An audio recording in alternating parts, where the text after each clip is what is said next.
அன்பான தெய்வ பிள்ளைகளே, முதல் வார்த்தையை நாம் அழகாக, அருமையாக, நேர்த்தியாக ஆவியானவர் நம்மளோடு பேசினார். அல்லேலூயா. மன்னிப்பை குறித்து, ஆமென், ஸ்தோத்திரம், ஜெபத்தை குறித்து கர்த்தருடைய வார்த்தையை நாம் கேட்டோம். அல்லேலூயா, அல்லேலூயா. அன்பான தெய்வ பிள்ளைகளே, இரண்டாம் வார்த்தையை, ஆமென், ஸ்தோத்திரம், பேசும்படியாக, ஆமென், ஸ்தோத்திரம், உங்கள் மத்தியிலே எனக்கு கொடுக்கப்பட்டிருக்கிறது. அல்லேலூயா. இந்த வாய்ப்பை எனக்கு கொடுத்த ஆண்டவராகிய இயேசுவுக்கு நன்றி செலுத்துகிறேன். ஆமென், ஸ்தோத்திரம். ஆண்டவர் இரண்டாவதாக அன்பான ஊழியர் குடும்பத்திற்காக ஆண்டவருக்கு நன்றி செலுத்துகிறேன். மூன்றாவதாக இந்த இடத்திலே வந்திருக்கிற எல்லா தெய்வ பிள்ளைகளுக்கும் இயேசுவின் நாமத்தினாலே நன்றியும் வாழ்த்துதலையும் தெரிவித்துக் கொள்ளுகிறேன். அல்லேலூயா, அல்லேலூயா. அன்பான தெய்வ பிள்ளைகளே, ஆமென், ஸ்தோத்திரம். இரண்டாவது வார்த்தை, ஆமென், இயேசு லூக்கா சுவிசேஷம், ஆமென், ஸ்தோத்திரம், 23ஆம் அதிகாரம் அதன் 43ஆம் வசனத்தை வாசிப்போம். இயேசு அவனை நோக்கி, இன்றைக்கு நீ என்னோடு கூட பரதேசியில் இருப்பாய் என்று மெய்யாகவே உனக்கு சொல்லுகிறேன் என்றார். அல்லேலூயா, அல்லேலூயா. இங்கே இயேசு தேவ பிள்ளைகளே, ஒரு, ஆமென், ஸ்தோத்திரம், இயேசு சிலுவையிலே அறையப்பட்டிருக்கிறார். அவருடைய வலது பக்கத்திலே ஒரு மனிதனையும் இடது பக்கத்திலே ஒரு மனிதனையும், ஆமென், ஸ்தோத்திரம், சிலுவையிலே அறையப்பட்டிருக்கிறது. வேதம் சொல்லுகிறது, ஆமென், லூக்கா இப்படி சொல்லுகிறார், அவர் குற்றவாளிகளில் ஒருவனை வலது பக்கத்திலும் இடது பக்கத்திலும் சிலுவையில் அறைந்தார்கள் என்று. அல்லேலூயா, அல்லேலூயா. ஆமென், ஸ்தோத்திரம். மத்தேயு, மார்க்கு சுவிசேஷங்களிலே, ஆமென், இவர்களை குறித்து கள்ளர்கள் என்று எழுதப்பட்டிருக்கிறது. அல்லேலூயா, ஆமென். ஒரு, ஆமென், ஸ்தோத்திரம், 2 கள்ளர்களை இயேசுவின் வலது பக்கத்திலும் இடது பக்கத்திலும் சிலுவையில் அறையப்பட்டிருக்கிறது. அல்லேலூயா, அல்லேலூயா. அதிலே ஒரு மனிதனை பார்த்துதான் ஆண்டவரை இயேசு சொல்லுகிறார், இன்றைக்கு நீ என்னோடு கூட பரதேசியில் இருப்பாய். அல்லேலூயா. பரதேசி என்றால் தேவ பிள்ளைகளே ஒரு இளைப்பாறுதலிடம். ஆமென், ஸ்தோத்திரம். பரதேசி என்றால் பரலோக ராஜ்யத்தை குறிக்கிறது. அல்லேலூயா, ஆமென், ஸ்தோத்திரம். இயேசு, ஆமென், ஸ்தோத்திரம், கல்வாரி சிலுவையிலே நமக்காய் அடிக்கப்பட்டு, நொறுக்கப்பட்டு, காயப்பட்டு, இரத்தம் சிந்தி, வேதம் சொல்லுகிறது, அவருடைய சரீரம் உழுத நிலத்தை போல, அவருடைய சரீரம் உழுத நிலத்தை போல, படச்சால்களை போல உள்ளப்பட்டது. அவருடைய விலாவிலே குத்தப்பட்டது. அவருடைய கையிலும் கால்களிலும், ஆமென், ஸ்தோத்திரம், ஆமென், ஆணி அடிக்கப்பட்டது. அவருடைய சிரசிலே முள்முடி சூடப்பட்டது. சுற்றி நிற்கிற எல்லா ஜனங்களும் அவரை, ஆமென், ஸ்தோத்திரம், இகழ்ந்து கொண்டிருக்கிறார்கள், துப்பிக் கொண்டிருக்கிறார்கள், அவரை அவதூறாய் பேசிக் கொண்டிருக்கிறார்கள். தேவ பிள்ளைகளே, இந்த இடத்திலே இரண்டாவதாக ஆண்டவர் சொல்லுகிறார், இன்றைக்கு நீ என்னோடு கூட பரதேசில் இருப்பாய். அல்லேலூயா, அல்லேலூயா. இந்த வார்த்தை தேவ பிள்ளைகளே ஆச்சரியமாக இருக்கிறது. ஆண்டவர் 2 பக்கத்தில் 2 கள்ளர்கள் இருக்கிறார்கள். ஒரு கள்ளன், தேவ பிள்ளையை, அந்த 42ஆம் வசனத்தை வாசிப்போம். சொல்லு. ஆண்டவரே, உம்முடைய ராஜ்யத்தில் வரும்போது அடியேனை நினைத்தருளும் என்றார். அல்லேலூயா. ஒரு கள்ளன், தேவ பிள்ளையே, ஆண்டவரை பார்த்து இகழுகிறான். ஒரு மனிதன், ஆமென், ஸ்தோத்திரம், அவன் ஆண்டவரை பார்த்து சொல்லுகிறான், உம்முடைய ராஜ்யத்தில் வரும்போது என்னை நினைத்தருளும். அல்லேலூயா, அல்லேலூயா. ஆண்டவர், தேவ பிள்ளைகளே, நம்மை நினைத்தருளு கர்த்தர். அல்லேலூயா. நம்முடைய பிள்ளைகளை நினைத்தருளுகிற கர்த்தர். அல்லேலூயா. நம்முடைய குடும்பங்களை நினைத்தருளு கர்த்தர். அல்லேலூயா. நம்முடைய சூழ்நிலைகளை நினைத்தருளுகிற கர்த்தர். அல்லேலூயா. அவன் ஒரு வார்த்தை ஆண்டவரை பார்த்து, ஆண்டவரே, உம்முடைய ராஜ்யத்தில் வரும்போது என்னை நிறைத்தருளும் என்று சொன்ன மாத்திரத்திலே ஆண்டவர் சொல்லுகிறார், இன்றைக்கு நீ என்னோடு கூட பரதேசில் இருப்பாய். அல்லேலூயா, அல்லேலூயா. தேவ பிள்ளைகளே, இங்கே மத்தேயு, மார்க்கு கள்ளன் என்று சொல்லப்படுகிறது. ஆமென். லூக்கா சொல்லுகிறார் குற்றவாளி என்று சொல்லப்படுகிறார். இந்த கள்ளனுக்கும் இந்த குற்றவாளிக்கும் எப்படி பரதேசி ஆண்டவர் கொடுக்கிறார்? தேவப்பிள்ளை 1, ஆமென், ஸ்தோத்திரம், அதில் 40வது வசனத்தை வாசித்து பாருங்கள். நான் 3 நீ இந்த ஆக்கினைக்கு உட்பட்டவனாய் இருந்தும் தேவனுக்கு மற்றவன் அந்த 39 வாசிங்க, 39 40. அன்றியும் சிலுவையில் அறையப்பட்டிருந்த குற்றவாளிகளில் ஒருவன், நீர் கிறிஸ்துவானால் உன்னையும் எங்களையும் ரட்சித்துக்கொள் இகழ்ந்தான். மற்றவன் அவனை நோக்கி, இந்த ஆக்கினைக்கு உட்பட்டவனாய் இருந்தும் தேவனுக்கு பயப்படுகிறது இல்லையா? அல்லேலூயா, அல்லேலூயா. ஒரு மனிதன் தெய்வ பிள்ளையே, அவன் தேவனை குற்றம் சாட்டுகிறான். நீர் ஆமென் ஸ்தோத்திரம், நீர் கிறிஸ்துவானால் எங்களையும் உன்னையும் ரட்சித்துக் கொள்ளும். அல்லேலூயா.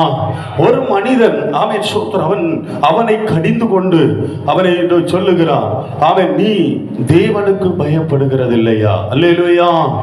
அந்த மனிதன் தேவனுக்கு பயப்படுகிறவனாயிருந்தான். அல்லேலூயா. தேவ பிள்ளைகளே, ஆமென் ஸ்தோத்திரம், சிலுவையில் அறையப்பட்ட ஒரு கள்ளன் சொல்லுகிறான், தேவனுக்கு பயப்படவில்லையான். தேவ பிள்ளையே, நாம் ஆண்டவரை ஆராதிக்கிறோம், கர்த்தரை மகிமைப்படுத்துகிறோம், கர்த்தரை உயர்த்துகிறோம். நம்மிடத்திலே தெய்வ பயம் உண்டா என்பதை ஒன்று சிந்தித்து பார்க்க வேண்டும். அருமையான தேவ பிள்ளைகளே, ஆமென் ஸ்தோத்திரம், குற்றவாளி இயேசுவை பார்த்த உடனே அவனுக்குள்ளே ஒரு தெய்வ பயம் வருகிறது. அல்லேலூயா. அங்கே சுற்றி நிற்கிறவர்கள் தெய்வ பயம் இல்லாமல் அவரை இகழ்ந்து கொண்டிருக்கிறார்கள். அங்கே சுற்றி நிற்கிறவர்கள் ஆமென் ஸ்தோத்திரம் விழாவிலே குத்துகிறார்கள், அவரை தட்டி சொல்லுகிறார்கள், ஞானதிஷ்டினாலே சொல்லும், யார் தட்டுகிறது என்று அவரை அவமானப்படுத்துகிறார்கள். அன்பான தேவ பிள்ளையே, ஒரு மனிதன் மட்டும் அவன் சொல்லுகிறான், ஆமென் ஸ்தோத்திரம், தேவனுக்கு பயப்படுகிறது இல்லையா?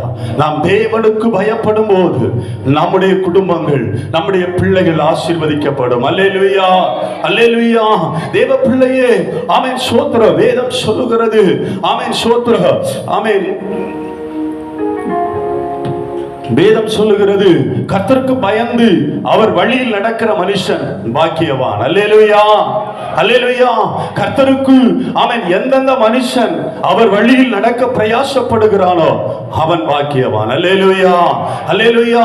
தேவ பிள்ளையே, ஆமென் ஸ்தோத்திரம், யோசேப்பு ஒரு தடவை ஆமென் போர்த்திபாருடைய மனைவி பாவம் செய்ய கடந்து வந்த போது அவன் சொல்லுகிறான், தேவனுக்கு பயந்து அவன் விட்டு விலகி ஓடுகிறான். அல்லேலூயா.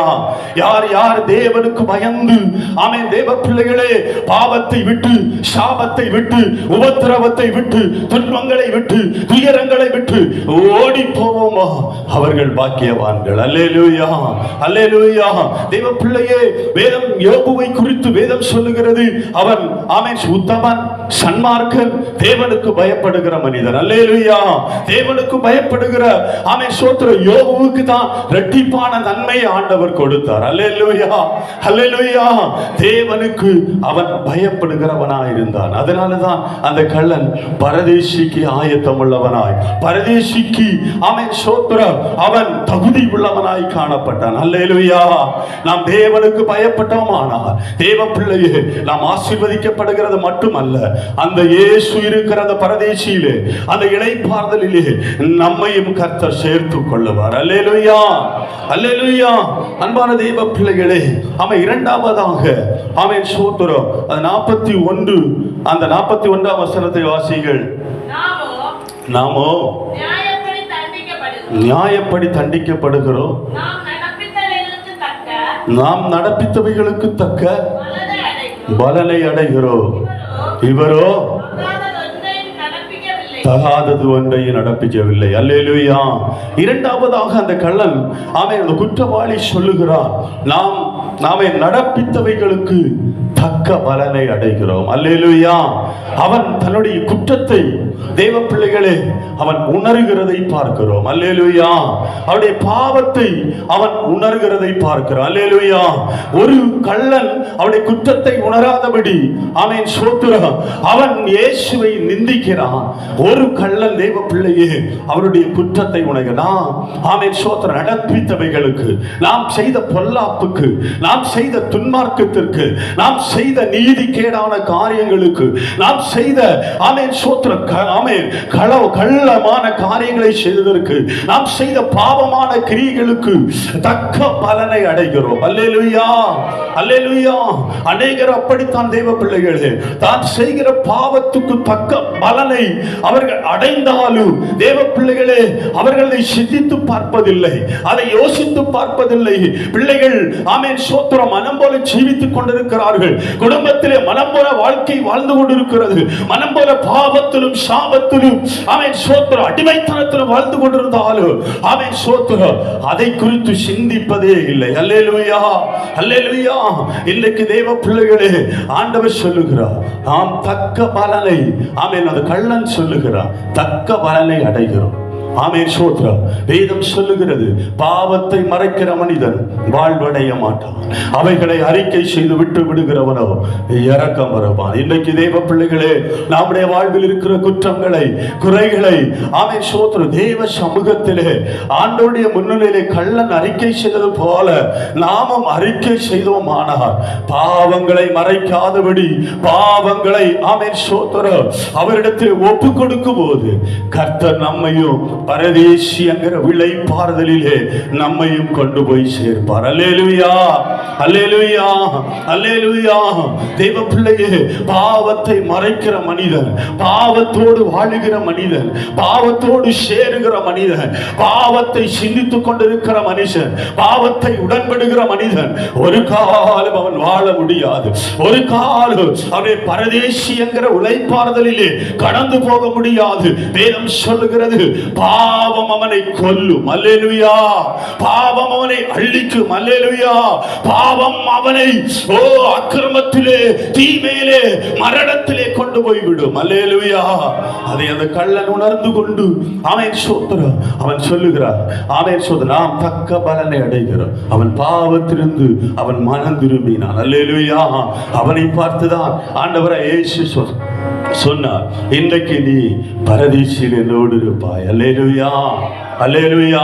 பாவத்தை அவன் உணர்ந்து தேவ சமூகத்தில் யார் யார் மன்னிப்பு கேட்பார்களோ அவர்களை கர்த்தர் பரலோகத்திலே கொண்டு போய் சேர்ப்பார். வேதம் சொல்லுகிறது, அவன் ஒரு பாவி மனம் திரும்புவது பரலோகம் சந்தோஷப்படுகிறது. அல்லேலூயா.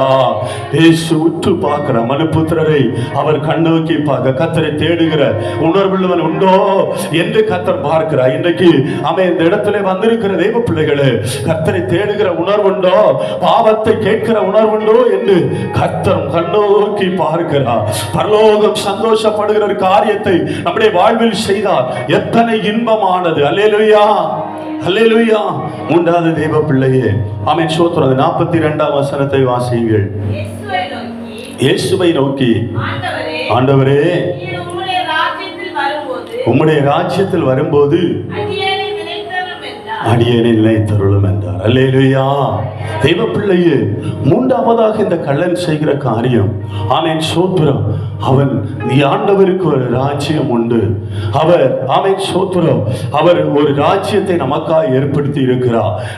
நம்மை அங்கே கொண்டு போய் சேர்ப்பார் என்கிற ஒரு நம்பிக்கை அவனுக்கு இருந்தது. அல்லேலூயா, அல்லேலூயா. அவன் ஆமென் ஸ்தோத்திரம் 6 மணி நேரம் இயேசு சிலுவையில் தொங்கினார் என்று வேதம் சொல்லுகிறது. ஆண்டவர் சிலுவையில் அடிக்கப்பட்ட ஒரு சில நேரத்திலே ஆண்டவர் சொல்லுகிறார், பிதாவே இவர்களை மன்னியும். ஆமென் கொஞ்ச நேரத்திலே இந்த வார்த்தை அங்கே கொடுக்கப்பட்டிருக்கிறது. தேவ பிள்ளையே, இயேசு சிலுவையில் அவன் அறையப்பட்டு, அந்த கள்ளர்கள் சிலுவையில் அறையப்பட்டு கொஞ்ச நேரத்திலே அவன் சொல்லுகிற வார்த்தை, இயேசுவை நோக்கி, ஆண்டவரே நீர் உம்முடைய ராஜ்யத்தில் வரும்போது அடியேனை நினைத்தருளும். தேவ பிள்ளையே, அவன் சொல்ற கள்ளன் தேவனுடைய ராஜ்யத்தை குறித்து அறிந்திருந்தான், தேவனுடைய பரலோகத்தை குறித்து அறிந்திருந்தான். பரலோகத்திலே அவன் நித்திய காலம் நாம் இவரோடு வாசம் பண்ணினார், இவரோடு நாம் இருந்தார், பரலோகத்திலே கொண்டு போய் சேர்ப்பார் என்று அவனுக்கு ஒரு நம்பிக்கை இருந்தது. அல்லேலூயா, அல்லேலூயா. இன்னைக்கு இந்த பாடு மரணத்தை தியானிக்கிற அன்பான தேவ பிள்ளையே, இந்த கள்ளனுக்கு இருந்த நம்பிக்கை நமக்கு இருக்கிறதா? ஒன்று சிந்தித்து பாருங்கள், நாம் எங்கே இருக்கிறோம்? தேவ பிள்ளையே, அவன் வேதம் சொல்லுகிறது, ஒரு வலது பக்கத்திலே ஒரு மனிதனும் இடது பக்கத்திலே ஒரு மனிதனும் அவன் இயேசுவோடு சிலுவையில் அறையப்பட்டிருந்தார்கள். அல்லேலூயா, அல்லேலூயா. ரொம்ப தூரம் அல்ல, வலது பக்கத்தில் ஒருவர் ஒருவன், இடது பக்கத்தில் ஒருவன். அதிலே ஆமென் தேவ பிள்ளையே ஒருவன் தேவனுடைய ராஜ்யத்திலே சேர்க்கப்பட்டான். அல்லேலூயா. வேதம் சொல்லுகிறது, 2 பேர் வயலிலே இருந்தார்கள், ஒருவன் எடுக்கப்பட்டான், ஒருத்தன் கைவிடப்பட்டான். 2 பேர் ஆமென் அரைத்துக் கொண்டிருந்தார்கள், ஒருவன் கைவிடப்பட்டான், ஒருத்தன் எடுக்கப்பட்டான். ஆமென் 2 பேர் பேசிக்கொண்டு போனார்கள், ஒருவன் ஆமென் கைவிடப்பட்டான், ஒருத்தன் எடுக்கப்பட்டான். தேவ பிள்ளையே 2 பேர் சிலுவையில் இயேசுவோடு அறையப்பட்டதிலே ஒருத்தன் கைவிடப்பட்டான், ஒருத்தன் எடுக்க தேவனோடு பரதேசியிலே இளைப்பாறுதலை சம்பாதித்துக் கொண்டான். இன்றைக்கு தேவ பிள்ளையே, எனக்கு வயது 50 ஆகிவிட்டது, இனி எந்த காலங்கள் இருக்க போகிறேன் ஆமென் சோத்திரம் என்று தெரியாது. ஆமென் கொடுக்கப்பட்ட நாட்களை வேதம் சொல்லுகிறது, வீணாய் கழித்து விடக்கூடாது. நாளை என்னுடைய நாள் அல்ல. தெய்வ ஜனமே, எனக்கும் உனக்கும் கொடுக்கப்பட்ட நாளிலே அந்த பரதேசி இளைப்பாறுதலை அந்த கள்ளன் பெற்றுக் கொண்டது போல நானும் நீங்களும் பாக்கியம் உள்ளவர்களாய், பாக்கியசாலிகளாய் பெற்றுக் கொள்ளுவோமானால் கர்த்தர் நம்மை ஆசீர்வதித்து அவருடைய பரலோகத்திலே சேர்ப்பார். அல்லேலூயா, அல்லேலூயா. தேவ பிள்ளைகளே, நாம் ஆமென் சோத்திரம் கர்த்தர் ஆமென் கள்ளனை போல நாம் உணர்ந்து கொள்ளுவோம். நமக்கு ஒரு இளைப்பாறுதல் உண்டு, நமக்கு ஒரு பரம காணான் உண்டு, நமக்கு ஒரு பரலோகம் உண்டு, நமக்கு ஒரு தேவனுடைய வாசஸ்தலம் உண்டு, நமக்கு ஒரு நித்திய இளைப்பாறுதல் உண்டு, நமக்கு ஒரு சமாதானத்தின் இடம் உண்டு. தேவ பிள்ளையே, இங்கே ஆமென் வருத்தப்பட்டு பாரம் சுமக்கிறவர்களே, நீங்கள் எல்லோரும் என்னிடத்தில் வாருங்கள், நான் உங்களுக்கு இளைப்பாறுதல் தருவேன் என்று சொன்ன ஆண்டவர் நமக்கு இளைப்பாறுதலை கொடுக்கிறவர். அதே ஆண்டவர் தான் ஆமென் கல்வாரி சிலுவையிலே தன்னோடு சிலுவையில் அடிக்கப்பட்ட ஒரு மனிதனை பார்த்து சொல்லுகிறார், இன்றைக்கு நீ என்னோடு கூட பரதேசில் இருப்பாய். அல்லேலூயா, அல்லேலூயா, அல்லேலூயா. தேவ பிள்ளையே, முதலாவது அவன் சொன்ன காரியம், அவனுடைய ஆமென் சோத்திரம் தேவ பயமுள்ளவனாய் காணப்பட்டான். அல்லேலூயா. இரண்டாவது அவனுடைய குற்றத்தை உணர்ந்தான். அல்லேலூயா. மூன்றாவதாக தேவ பிள்ளை அவன் செய்த காரியம், பரலோகம் என்று ஒன்று இருக்கிறது, தேவனுடைய ராஜ்யம் என்று இருக்கிறது. இயேசு மரித்து அந்த இளைப்பாறுதலை கடந்து போகும்போது நானும் அந்த இடத்திலே போக வேண்டும் என்கிற ஒரு உணர்வுள்ளவனாய் காணப்பட்டான். அல்லேலூயா. இதை கேட்கிற அருமையான தெய்வ ஜனமே, நாமும் உணர்வுள்ளவனாய் காணப்படுவோம். கர்த்தர் அந்த வார்த்தையினாலே உங்களை ஆசீர்வதிப்பாராக. ஆமென். அல்லேலூயா, அல்லேலூயா.